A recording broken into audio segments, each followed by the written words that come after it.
வணக்கம். Hi, hello everyone. Welcome back to our channel English பேசு தமிழா.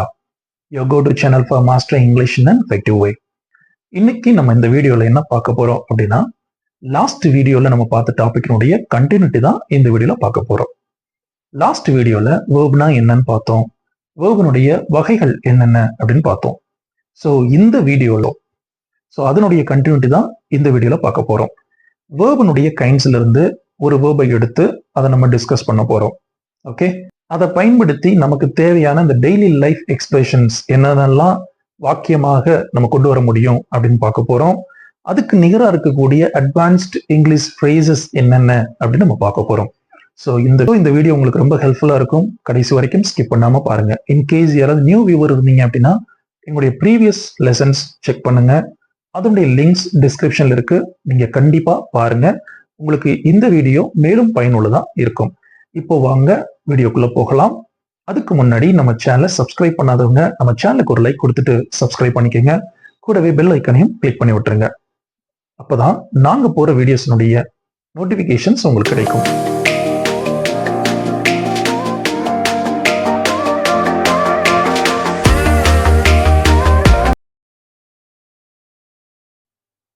Hello everyone, இந்த வீடியோல நம்ம பி வேர்ப் பத்தி தான் பார்க்க போறோம். போன வீடியோல நம்ம வேர்ப்னா என்னன்னு பார்த்தோம், வேர்பினுடைய கைண்ட்ஸ் பார்த்தோம். Main verb, auxiliary. ஆக்சிலரியில் வந்து மொத்தம் 3 வகை அப்படின்னு பார்த்தோம். Primary auxiliary, modal auxiliary and semi modals அப்படின்னு பார்த்தோம். ஸோ இன்னைக்கு நம்ம அந்த பிரைமரி ஆக்சிலரியில இருந்து ரொம்ப முக்கியமான வேர்ப் தான் நம்ம டிஸ்கஸ் பண்ண போறோம். ஓகே, ஸோ பிரைமரி ஆக்சிலரியில வரக்கூடிய ஃபர்ஸ்ட் வேர்பே இந்த பி வேர்ப் தான். பி வேர்ப் பார்க்கறதுக்கு size light doesn't matter, but function அப்படின்னு வரும்போது it enormously matters. Okay, so function அடிப்படையில் பார்க்கும்போது, அதனுடைய செயல்பாடு அடிப்படையில் பார்த்தோம் அப்படின்னா வாக்கியத்தில் இதனுடைய பங்கு ரொம்ப முக்கியத்துவம் வாய்ந்தது. அதனால இந்த பி வேர்பை சும்மா ஜஸ்ட் பீனா இரு, ஆம், இஸ், ஆர், வாஸ், வேர் அப்படிங்கிறது பி வேர்பு. ஐஎம்னா இருக்கிறேன், ஹீ இஸ்னா அவன் இருக்கிறான், ஷீ இஸ்னா அவள் இருக்கிறாள் அப்படின்னு சிம்பிளா நம்ம சொல்லிட்டு கடந்து போக கூடாது. ஓகே, ஸோ இந்த பி வேர்புடைய ஃபங்க்ஷன்ஸ் என்ன அப்படின்னு நம்ம பார்க்கணும். வாங்க பார்க்கலாம். ஸோ பி வேர்புன்னு பார்க்கும்போது ஒன்று மெயின் வேர்பா செயல்படுது, இன்னொன்று ஹெல்பிங் வேர்பா செயல்படுது. ஃபர்ஸ்ட் மெயின் வேர்ப் பார்க்கலாம். இந்த மெயின் வேர்ப்ல நம்ம ப்ரீவியஸ் கிளாஸஸ்லேயே பார்த்தோம். இதுக்கு முன்னாடி சென்டென்ஸ் ஸ்ட்ரக்சரை பத்தி டிஸ்கஸ் பண்ணும்போதே பார்த்தோம். இந்த பி வேர்புங்கிறது லிங்க் வேர்ப் அப்படின்னு நம்ம பார்த்தோம். ஓகே, ஸோ லிங்க் வேர்பா இதோடைய ஃபங்க்ஷன் என்னது, சப்ஜெக்டை அந்த வாக்கியத்துல இன்னொரு வார்த்தை கூட, அதாவது இன்னொரு நவுன் கூடயோ அல்லது அட்ஜெக்டிவ் கூடயோ என்ன பண்ணும், லிங்க் பண்ணும் அப்படின்னு பார்த்தோம். ஓகே, சோபா சிம்பிள் பிரசன்ட் டென்ஸ்ல எந்த ஒரு சிங்குலர் நவுனுக்கும், அதாவது சப்ஜெக்ட் சிங்குலர் நவுனா இருந்தா, சப்ஜெக்ட் ஒருமையாக இருந்தா நம்ம இஸ் அப்படின்னு இந்த பி வேர்பை பயன்படுத்துறோம். அடுத்து அதுவே சிம்பிள் பாஸ்ட் டென்ஸா இருந்தா நம்ம வாஸ் அப்படின்னு பயன்படுத்துறோம். எனி சிங்குலர் நவுன், எந்த ஒரு சிங்குலர் நவுனா இருந்தாலும் சரி, எக்ஸப்ட் ஐ, இந்த ஃபர்ஸ்ட் பர்சன் ஐய தவிர மற்ற எந்த சிங்குலர் நவுனா இருந்தாலும் அதுக்கு நம்ம இஸ் சிம்பிள் பிரசன்ட் டென்ஸ்லயும் வாஸ் சிம்பிள் பாஸ்ட் டென்ஸ்லயும் பயன்படுத்துறோம். அதுவே சப்ஜெக்ட் ஐயா இருந்தா, ஃபர்ஸ்ட் பர்சன் சிங்குலரா இருந்தா சிம்பிள் பிரசன்ட் டென்ஸ்க்கு மட்டும் ஆம் அப்படின்னு பயன்படுத்துறோம். ஓகே, ஸோ ஐ ஆம் அப்படின்னா அது என்னுடைய ஸ்டேட்டை வந்து குறிக்குது. நான் இருக்கிறேன். ஐ ஆம் அ ஸ்டூடெண்ட், நான் மாணவனாக இருக்கிறேன். ஓகே, ஸோ எந்த ஒரு சிங்குலர் நவுனா, இந்த ஐய தவிர வேற எந்த சிங்குலர் நவுனா இருந்தாலும் அதுக்கு இஸ் அப்படிங்கிற பி வேர்ப் பயன்படுத்துறோம். He is a student, he is a student, she is a student. அதுவே பாஸ்ட் டென்ஸ் இருந்தது அப்படின்னா he was a student, she was a student. So இந்த இடத்துல ஐக்கும் வாசு தான். ஓகே, மறுபடியும் நான் சொல்றேன், சிம்பிள் பிரசன்ட் டென்ஸ்ல ஐக்கு ஆம், இந்த ஐய தவிர வேற எந்த சிங்குலர் நவுனா இருந்தாலும் அதுக்கு எஸ். அதுவே சிம்பிள் பாஸ்ட் டென்ஸா இருந்தது அப்படின்னா வாஸ். ஸோ நான் இஸ் அப்படிங்கிற வேர்ப் யூஸ் பண்ணும்போது அது பிரசன்ட் கண்டிஷனை குறிக்கும். ஓகே, ஸோ இப்போ நான் என்னவா இருக்கிறேன் அப்படிங்கிறத குறிக்கும். அதுவே நான் வாஸ் அப்படிங்கிற பி வேர்ப் யூஸ் பண்ணும்போது என்னவா இருந்தேன், நான் எங்க இருந்தேன், நான் எப்படி இருந்தேன் அப்படிங்கிற அந்த கடந்த காலத்துல என்னுடைய நிலையை குறிக்கும். ஓகே, சோ ஐ ஆம் அப்படிங்கிறது simple present tense, I was அப்படிங்கிறது சிம்பிள் பாஸ்ட் டென்ஸ். இதுவே வேற எந்த ஒரு ப்ளூரல் நவுனா இருந்தாலும் அதுக்கு பிரசன்ட் டென்ஸ்ல ஆர், அதுவே பாஸ்ட் டென்ஸா இருந்தது அப்படின்னா வேர். இவ்வளவுதான், simple. we are students, you are students. இந்த இடத்துல உங்களுக்கு டவுட் வரும், யூ அப்படிங்கிறது சிங்குலராகவும் இருக்கு ப்ளூரலாகவும் இருக்கு அப்படிங்கிறதுனால அதை நம்ம ப்ளூரல் வேர்பு தான் நம்ம பயன்படுத்துறோம். Okay, so you are students. அதுவே ஒருமையில சொல்றோம் அப்படின்னாலும் அதே ஆர் தான், but you are a student அப்படின்னு சொல்லலாம். Okay, so you are a student அப்படின்னா நீ ஒரு மாணவன். யூ ஆர் ஸ்டூடெண்ட்ஸ் அப்படின்னா நீங்கள் மாணவர்களாக இருக்கிறீர்கள் அப்படின்னு அர்த்தம். ஓகே, அதுவே வேர் யூஸ் பண்ணும்போது இருந்தீர்கள், இருந்தாய். யூ வேர் அ ஸ்டூடெண்ட், நீ மாணவனாக இருந்தாய். வேர் ஸ்டூடெண்ட்ஸ், நீங்க மாணவர்களாக இருந்தீர்கள் அப்படின்னு குறிக்கும். ஓகே, ஸோ இதுதான் ரொம்ப இம்பார்ட்டன்ட். ஸோ இதுதான் பேஸ்மெண்டே. The be verb வந்து it is the backbone of the sentence. Okay, இது சும்மா சாதாரண வேர்புன்னு நம்ம கடந்து போக முடியாது. இது நெக்ஸ்ட் ஆக்ஷனா எப்படி செயல்படுதுன்னு பார்க்கலாம். இந்த ஆக்ஷன்ல இந்த be verb வந்து ஆன்கோயிங் ஆக்ஷன் இண்டிகேட் பண்றதுக்காக பயன்படுத்துறோம். அதாவது கண்டினியூஸ் ஆக்ஷன், அது பிரசன்டா இருக்கலாம் அல்லது பாஸ்ட் டென்ஸா இருக்கலாம். ஓகே, ஸோ பிரசன்ட்ல ஒரு ஆன்கோயிங் ஆக்ஷன், அதாவது நிகழ்காலத்துல நடந்து கொண்டிருக்கிற செயலை குறிக்கிறதுக்கும் இதை பயன்படுத்தலாம். கடந்த காலத்துல நடந்து கொண்டிருந்த செயலை குறிக்கிறதுக்கும் இதை பயன்படுத்தலாம். ஸோ அதனுடைய ஃபார்மேட் என்ன அப்படின்னா, ஒரு பி வேர்ப், அதுக்கு அடுத்து பேஸ் வேர்ப், அடுத்து ஐஎன்ஜி. ஓகே, இப்போ உதாரணத்துக்கு ஒரு சிங்குலர் நவுன் வருது, அதை நான் பிரசன்ட்ல ஆன்கோயிங் ஆக்ஷனை சொல்ல போறேன் அப்படின்னா he, இந்த பி வேர்ப் என்னவா இருக்கும்? Yes. So he is base verb ஏதாவது ஒண்ணு, இப்போ கோன்னு எடுத்துக்கலாமே. he is go, அடுத்து ing, he is going. Okay, வேற ஏதாவது சிங்குலர் நவுன் பார்க்கலாமே. the boy is going, அதுவே ஐயா இருந்தது அப்படின்னா ஐ, இதுக்குரிய பி வேர்ப் என்னது? am. so I am base verb go, ing, I am going. so I am going, he is going, the boy is going அப்படின்னா அது எதை குறிக்குது? பிரசன்ட்ல ஆன்கோயிங் ஆக்ஷன், பிரசன்ட்ல கண்டினியூஸ் ஆக்ஷன். ஓகே, அதுவே பாஸ்ட்ல நான் கண்டினியூஸ் ஆக்ஷன் இண்டிகேட் பண்ணணும், நான் பாஸ்ட்ல கண்டினியூஸ் ஆக்ஷனை நான் சொல்லணும் அப்படின்னா அதற்குரிய பி வேர்பை நம்ம பயன்படுத்தினா போதும். என்ன பார்த்தோம்? ஐக்கும் வாஸ் தான், எனி சிங்குலர் நவுன் வாஸ் அப்படின்னு பார்த்திருக்கோம், இன்க்ளூடிங் ஐ. அப்படித்தானே? பிரசன்ட்டுக்கு மட்டும்தான் ஆம், மற்றபடி பாஸ்ட் டென்ஸ்னு வரும்போது ஐக்கும் வாஸ் தான். So I was going, he was going, she was going, the boy was going. இவ்வளவுதான். ஸோ சப்ஜெக்ட் ப்ளூரலா இருந்தது அப்படின்னா R. we are going, you are going, they are going. Any plural noun, the boys are going, the boys are going. Okay, இப்போ இந்த இடத்துல think பண்ணி பாருங்க, வெறும் base verb ING மட்டும் போட்டா மீனிங் வருமா? வராது. ஓகே, ஸோ இந்த பி வேர்பை பயன்படுத்தி நம்மளால என்ன பண்ண முடியும்? ஆன்கோயிங் ஆக்ஷன், அதாவது கண்டினியூஸ் ஆக்ஷனை நம்ம இண்டிகேட் பண்ண முடியும். ஓகே, ஸோ கிராமர்ல இதை டென்ஸ்ல இது என்னன்னு சொல்றாங்க? பிரசன்ட் கண்டினியூஸ் டென்ஸ் அப்படின்னு சொல்றாங்க, பாஸ்ட் கண்டினியூஸ் டென்ஸ் அப்படின்னு சொல்றாங்க. ஓகே, ஸோ இதுவே ஃபியூச்சரை இண்டிகேட் பண்ணக்கூடிய வில் கூட இந்த பி வேர்ப் யூஸ் பண்ணும்போது அது ஃபியூச்சர் கண்டினியூஸ் டென்ஸா மாறும். ஓகேவா?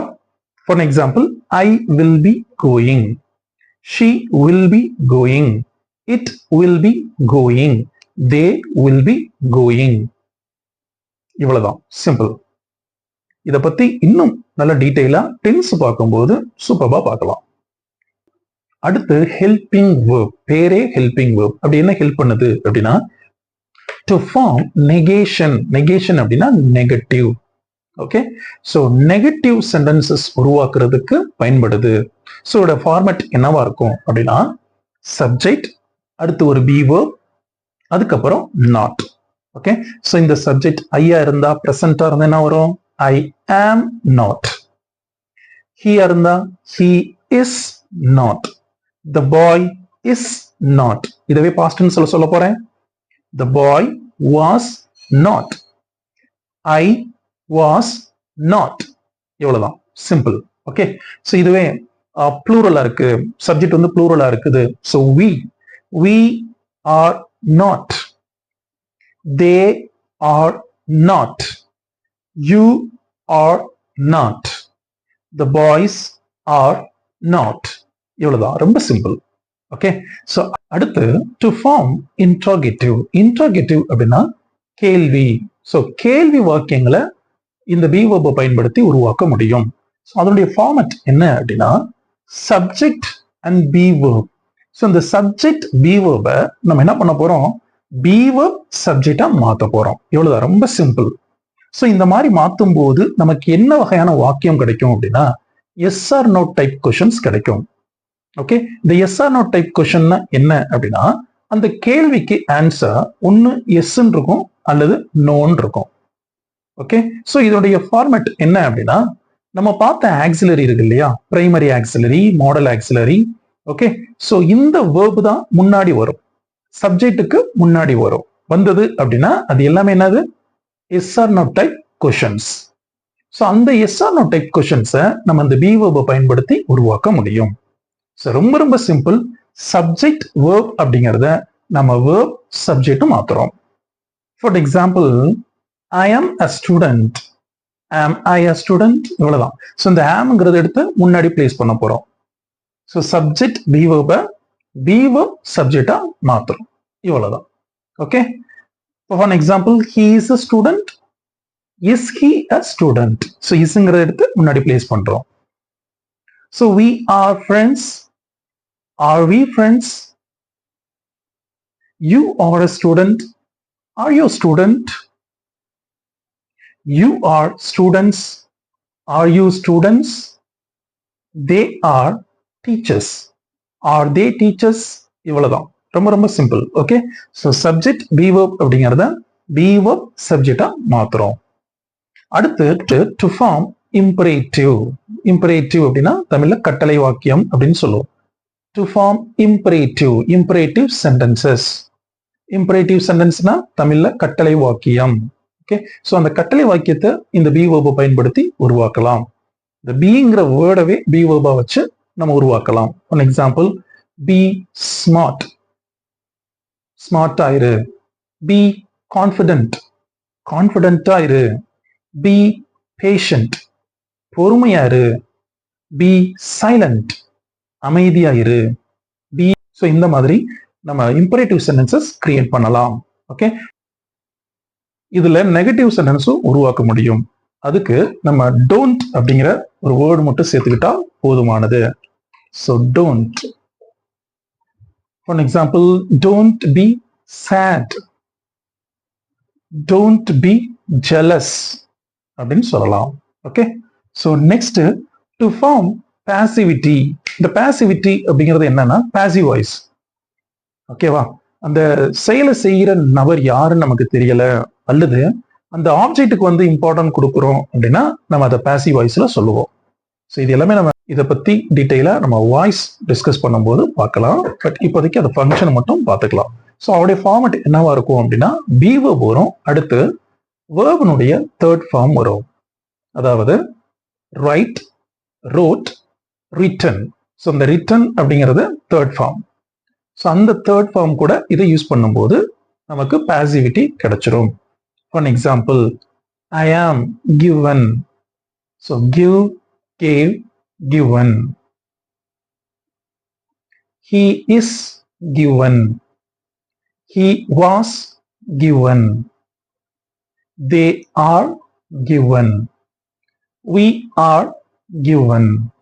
ஸோ அந்த மாதிரி பாசிவிட்டி உருவாக்குறதுக்கும் பாசிவ் வாய்ஸ்லையும் நம்ம என்ன பண்ணலாம், பயன்படுத்தலாம். ஓகே, இது ரொம்ப சிம்பிள், பட் இதை நல்ல தெளிவா நம்ம அண்டர்ஸ்டாண்ட் பண்ணிக்கணும். ஓகே, ஸோ அதோடைய ஃபங்க்ஷன் தான் ரொம்ப ரொம்ப இம்பார்ட்டன்ட். ஒன்று வந்து மெயின் வேர்பா செயல்படுது, இன்னொன்று வந்து ஹெல்பிங் வேர்பா செயல்படுது.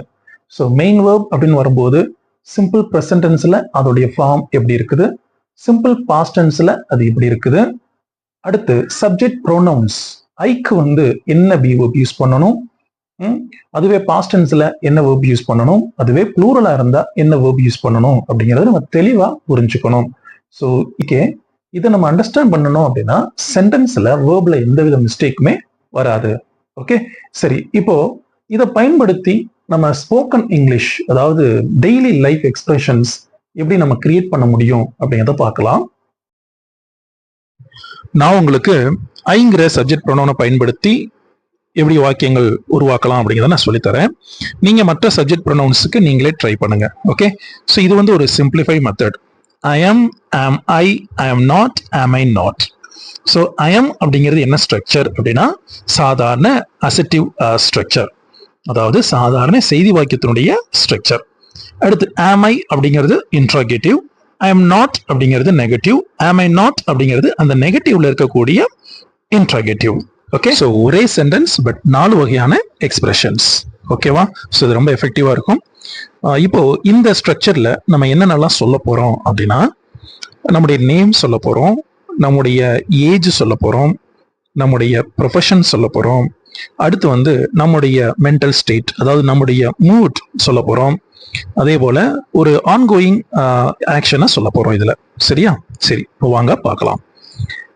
ஐ ஆம், இப்போ உங்களுடைய நேம் வந்து ஏதாவது ஒரு நேம் வந்து எடுத்துக்கலாமே. இப்போ ராஜேஷ், ஐ ஆம் ராஜேஷ். ஆம் ஐ Rajesh? I am not Rajesh.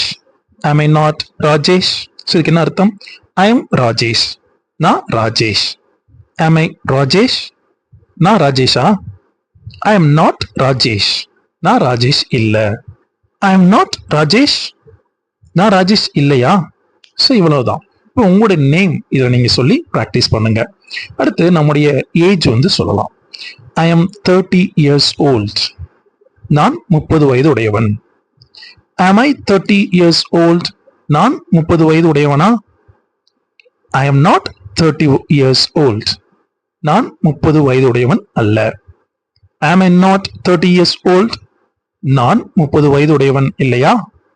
இவ்வளவுதான், ரொம்ப சிம்பிள். அடுத்து நம்முடைய ப்ரொஃபஷன் சொல்லலாம். I am a mechanic. நான் ஒரு mechanic. Am I a mechanic? நான் ஒரு மெக்கானிக்கா? I am not a mechanic. நான் ஒரு மெக்கானிக் அல்ல.